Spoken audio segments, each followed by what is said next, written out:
You've probably seen the headlines about youth unemployment in China, right? Well, what if those official numbers are just scratching the surface? Today, we're diving into a really interesting analysis that says this isn't just about jobs, it's about a historical debt, and the bill is finally coming due. So let's start with a really big question. What if this crisis, this struggle that millions of young people in China are facing, isn't just a temporary economic slump? What if it's actually the final bill for decisions that were made generations ago? That's the lens the sources we're looking at today are asking us to use. Okay, so just to be super clear here, this explainer is going to unpack a pretty specific and frankly challenging point of view. We're diving straight into sources that connect the dots, drawing a direct line from today's youth crisis all the way back through China's history of economic growth and social change. All right, here's how we're going to break it down. First, we'll tackle the generational crisis itself. Then, we'll dig into what the sources call a predatory development model. After that, we'll look at the human cost with this idea of a floating population. Then, we'll connect it all back to this concept of paying grandfather's debt. And finally, we'll look at the pretty stark futures this analysis lays out. Okay, let's jump into part one, the generational crisis. What we see on the surface is a huge problem with unemployment.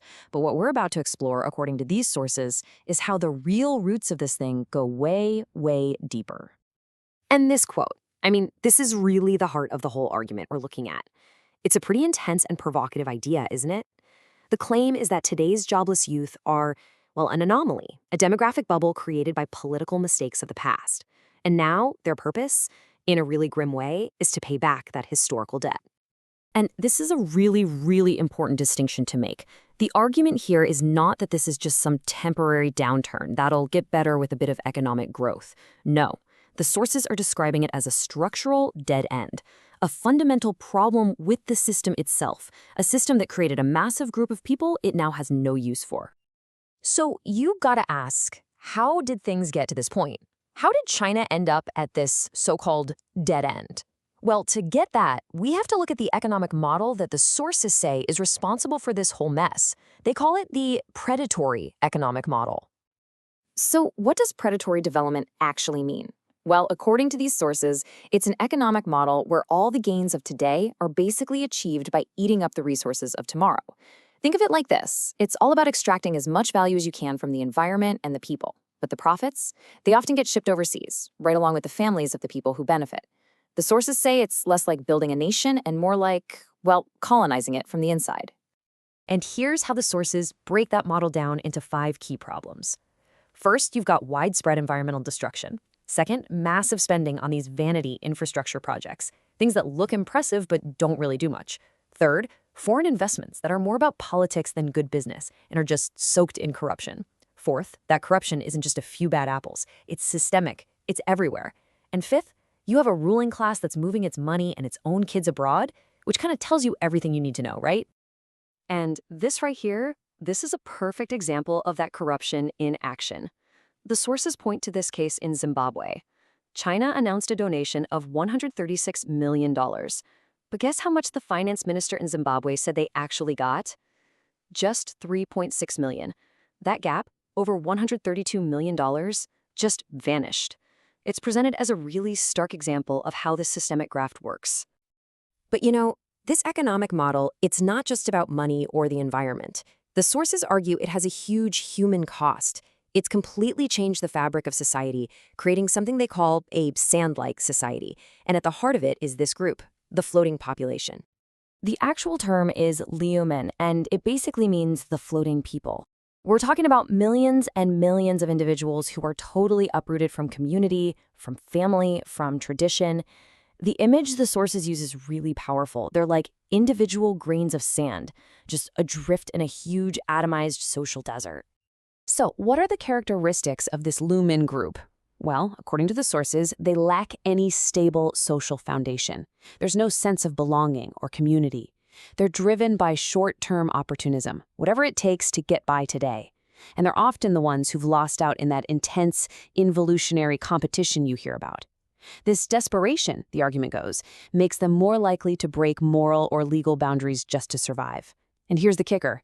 Historically, this is the exact group that has formed the basis of rebel armies and widespread social chaos. Yeah, this comparison really puts it into perspective, doesn't it? On one hand, you have the traditional idea of a rooted citizen, someone who is part of a community, who has long-term stability in mind. But on the other hand, you have the lumen, the floating person. They're isolated, focused on short-term gain, and don't feel bound by the same social rules.